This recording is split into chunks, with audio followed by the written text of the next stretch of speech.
अपना radio 96.9 FM. अपना, बस अपना।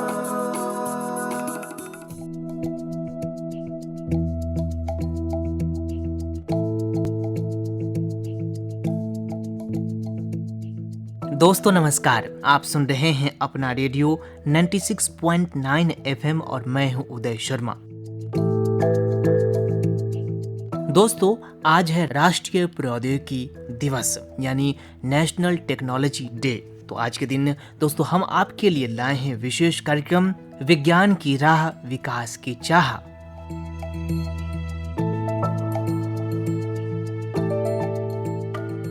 श्रोताओं, हर साल 11 मई को हमारे देश भारत में राष्ट्रीय प्रौद्योगिकी दिवस मनाया जाता है यानी नेशनल टेक्नोलॉजी डे।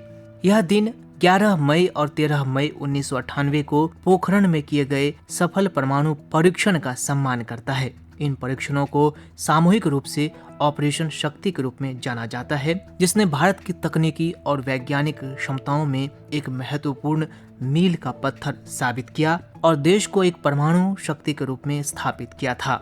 राष्ट्रीय प्रौद्योगिकी दिवस कई अन्य तकनीकी उपलब्धियों में देश की प्रगति का जश्न मनाने के लिए भी मनाया जाता है। तो दोस्तों आइए आपको विस्तार से बताते हैं ऑपरेशन शक्ति के बारे में, जिसकी याद में हम सभी मनाते हैं राष्ट्रीय प्रौद्योगिकी दिवस। दोस्तों 11 मई 1998 को भारत ने राजस्थान के थार रेगिस्तान में पोखरण परीक्षण रेंज में भूमिगत परमाणु परीक्षणों की एक श्रृंखला आयोजित की थी। यह भारत का दूसरा परमाणु परीक्षण था। पहला कोड नाम स्माइलिंग बुद्धा मई 1974 में आयोजित किया गया था। 11 मई 1998 को कोड नाम ऑपरेशन शक्ति के तहत एक संलयन और 2 विखंडन बमों के विस्फोट के साथ परीक्षण शुरू हुआ। 13 मई 1998 को 2 और विखंडन बमों का विस्फोट किया गया और उस वक्त के प्रधानमंत्री श्री अटल बिहारी वाजपेयी के नेतृत्व वाली भारत सरकार ने भारत को पूर्ण परमाणु राज्य घोषित किया। भारत ने अपनी परमाणु शक्ति का प्रदर्शन करने और खुद को परमाणु सशस्त्र राष्ट्र के रूप में स्थापित करने के लिए ऑपरेशन शक्ति का प्रदर्शन किया था। इन परीक्षणों को क्षेत्रीय सुरक्षा चिंताओं के जवाब के रूप में देखा गया, साथ ही राष्ट्रीय रक्षा में भारत की संप्रभुता के दावे के रूप में भी देखा गया। इन परीक्षणों ने भारत की परमाणु हथियारों को डिजाइन करने और विकसित करने की क्षमता को प्रदर्शित किया। परीक्षणों के बाद कई प्रमुख देशों, खासतौर पर जापान और संयुक्त राज्य अमेरिका ने भारत पर विभिन्न तरह के प्रतिबंध लगाए, लेकिन इसका कोई खास असर नहीं हुआ। दोस्तों, इस परीक्षण की बात करें तो पाकिस्तान के ऊंचे ऊंचे ग्रेनाइट पहाड़ों के विपरीत यहाँ झाड़ियाँ कम हैं और राजस्थान के रेगिस्तान में टीले जांच करने वाले उपग्रहों से बहुत कम सुरक्षा प्रदान करते हैं। भारतीय खुफिया ब्यूरो को अमेरिकी जासूसी उपग्रहों के बारे में पता चला और CIA 1995 से भारतीय परीक्षण तैयारियों की निगरानी कर रहा था। नतीजतन परीक्षण के लिए भारत में पूरी गोपनीयता की आवश्यकता थी, साथ ही अन्य देशों द्वारा पता लगाने से भी बचना था। भारतीय सेना कोर ऑफ इंजीनियर्स की 58वीं इंजीनियर रेजिमेंट को अमेरिकी जासूसी उपग्रहों द्वारा पता लगाने से बचने के लिए परीक्षण स्थल तैयार करने का काम सौंपा गया था। इस परियोजना के मुख्य समन्वयक थे doctor APJ Abdul Kalam.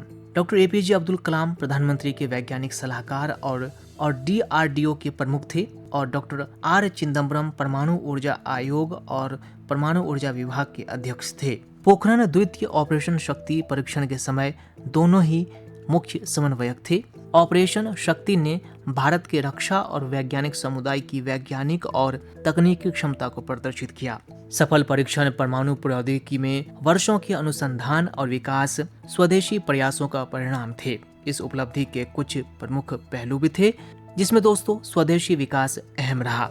Operation शक्ति का सबसे उल्लेखनीय पहलू ये था कि भारत ने पूरी तरह से स्वदेशी प्रयासों के माध्यम से परमाणु हथियारों का विकास किया और परीक्षण भी किया। अंतर्राष्ट्रीय प्रतिबंधों और उन्नत प्रौद्योगिकी और सामग्रियों तक सीमित पहुंच के बावजूद भारतीय वैज्ञानिकों और इंजीनियरों ने परमाणु उपकरणों को सफलतापूर्वक डिजाइन किया, विकसित किया और परीक्षण किया।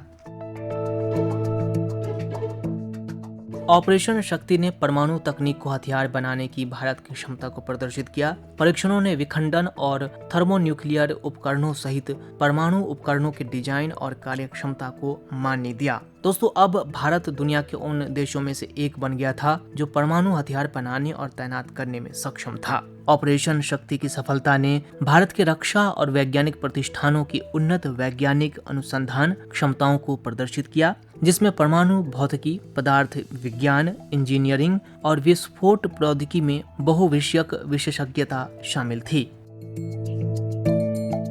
दोस्तों, परमाणु हथियारों के विकास के लिए अत्याधुनिक तकनीक और नवाचार की आवश्यकता होती है। अतः भारतीय वैज्ञानिकों और इंजीनियरों ने तकनीकी चुनौतियों पर काबू पाने और वांछित परिणाम और सैन्य प्रभावशीलता प्राप्त करने में सक्षम परिष्कृत परमाणु उपकरण विकसित करने की अपनी क्षमता का प्रदर्शन किया। लेकिन दोस्तों, सबसे अच्छी बात ये रही कि इस परियोजना को अंजाम देने तक संवेदनशील जानकारी के लीक होने से रोकने और परीक्षणों की सफलता सुनिश्चित करने के लिए ऑपरेशन शक्ति को उच्च स्तर की गोपनीयता और सुरक्षा के साथ संचालित किया गया था। परीक्षणों की सावधानी पूर्वक योजना, समन्वय और निष्पादन ने राष्ट्रीय सुरक्षा बनाए रखने के लिए भारत की प्रतिबद्धता को रेखांकित किया। दोस्तों, इस परीक्षण की सामरिक महत्व की बात करें तो ऑपरेशन शक्ति के दौरान किए गए परमाणु परीक्षणों का भारत के लिए महत्वपूर्ण रणनीतिक अर्थ थे। इसने संभावित शत्रुओं के खिलाफ एक निवारक प्रदान किया और भारत की राष्ट्रीय सुरक्षा स्थिति को मजबूत किया। इसने भारत की रणनीतिक क्षमताओं को बढ़ाया और आक्रामकता को रोककर और क्षेत्रीय स्थिरता को बढ़ावा देकर इसकी राष्ट्रीय सुरक्षा स्थिति को और मजबूत किया। ऑपरेशन शक्ति ने सभी भारतीयों में गर्व और राष्ट्रीय पहचान की भावना जगाई। ये विश्व मंच पर भारत की संप्रभुता, आत्मनिर्भरता और तकनीकी कौशल के दावे का प्रतीक था। इसने दक्षिण एशियाई भू राजनीतिक प्रक्रियाओं को भी प्रभावित किया, खास तौर पर भारत के परमाणु सशस्त्र पड़ोसी पाकिस्तान के बारे में। परमाणु परीक्षण हथियारों की होड़ को बढ़ावा देने के लिए नहीं थे, यानी हमारा देश भारत परमाणु परीक्षण हथियारों की होड़ को बढ़ावा देने के लिए प्रोत्साहित नहीं कर रहा था, बल्कि राष्ट्रीय सुरक्षा हितों की रक्षा के लिए एक सुरक्षात्मक कदम उठाया था। भारत ने वैश्विक परमाणु निशस्त्रीकरण के लिए लगातार अभियान चलाया है और परमाणु हथियारों का पहले इस्तेमाल न करने की नीति आज तक अपना रखी है।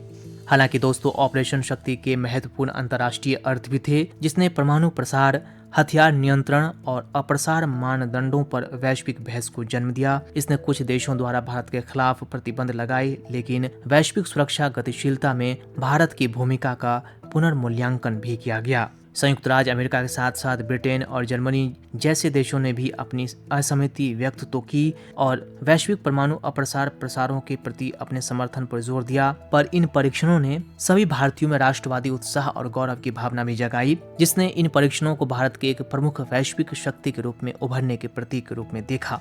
राष्ट्रीय प्रौद्योगिकी दिवस न केवल भारत की तकनीकी विजय को याद करता है, बल्कि नवाचार की भावना का भी जश्न मनाता है, जिसने देश को अपनी वैज्ञानिक और रणनीतिक यात्रा में एक महत्वपूर्ण मील का पत्थर हासिल करने में सफलता दिलाई। यह चुनौतियों पर काबू पाने, प्रगति को आगे बढ़ाने और राष्ट्रों की नियति को आकार देने के लिए नवाचार की शक्ति की याद दिलाता है। परमाणु परीक्षणों की याद के अलावा राष्ट्रीय प्रौद्योगिकी दिवस सामाजिक चुनौतियों का समाधान करने, आर्थिक विकास को बढ़ावा देने और भारत की वैश्विक प्रतिस्पर्धात्मकता को बढ़ाने में नवाचार और तकनीकी विकास के महत्व पर भी जोर देता है। तो दोस्तों, कम शब्दों में कहें तो राष्ट्रीय प्रौद्योगिकी दिवस भारत की तकनीकी उपलब्धियों और राष्ट्रीय विकास के लिए विज्ञान और प्रौद्योगिकी का उपयोग करने के उसके दृढ़ संकल्प का प्रमाण है। यह प्रौद्योगिकी के विभिन्न क्षेत्रों में भारत की प्रगति को प्रतिबिंबित करने और भविष्य की पीढ़ियों को विज्ञान, इंजीनियरिंग और नवाचार में उत्कृष्टता प्राप्त करने के लिए प्रेरित करने का भी दिन है। ऑपरेशन शक्ति भारत के इतिहास में एक निर्णायक क्षण बना हुआ है, जो देश की वैज्ञानिक और तकनीकी क्षमताओं और राष्ट्रीय सुरक्षा हितों की रक्षा के लिए उसकी प्रतिबद्धता को उजागर करता है। दोस्तों, आज तक ऑपरेशन शक्ति भारत के इतिहास में एक निर्णायक क्षण बना हुआ है, जो देश की वैज्ञानिक और तकनीकी क्षमताओं और राष्ट्रीय सुरक्षा हितों की रक्षा के लिए उसकी प्रतिबद्धता को उजागर करता है। इसने भारत के एक जिम्मेदार परमाणु शक्ति और वैश्विक सुरक्षा मामलों में एक प्रमुख खिलाड़ी के रूप में उभरने का मार्ग प्रशस्त किया है।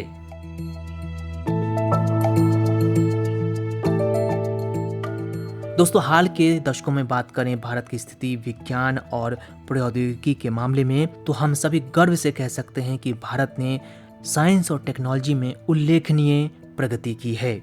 और उसी का परिणाम है कि आज भारत के प्रमुख वैज्ञानिक संगठन इसरो ने अपने उत्कृष्टता के दम पर चांद के दक्षिणी ध्रुव पर अपना उपग्रह भेजकर दुनिया में इतिहास रच दिया।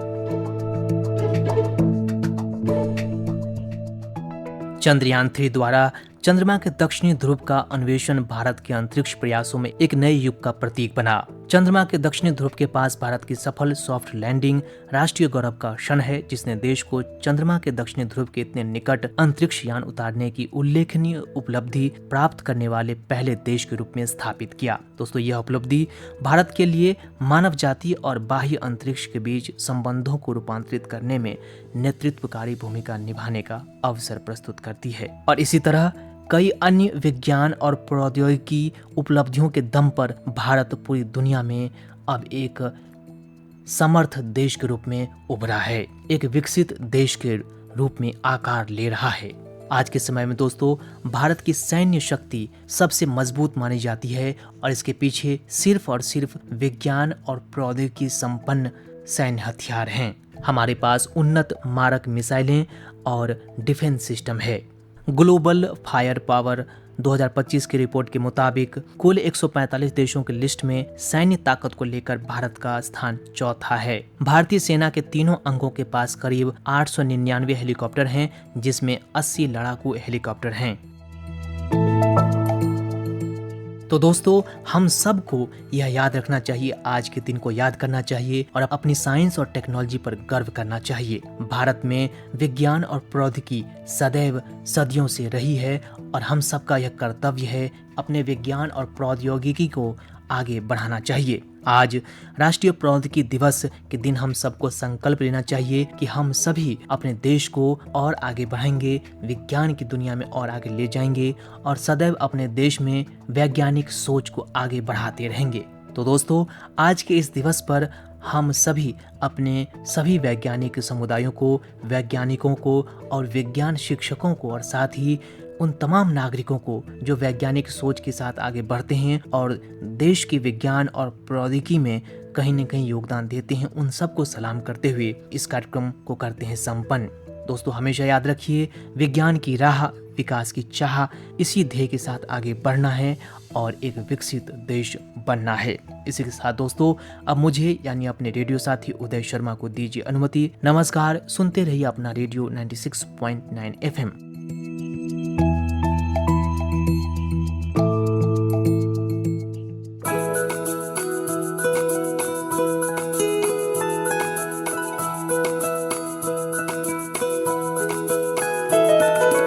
मेरी ख्वाहिशें, मेरे अरमान, मेरा बस यही सपना, जिंदगी में हर कोई समझे हम सफर मुझे अपना, अपना बस अपना।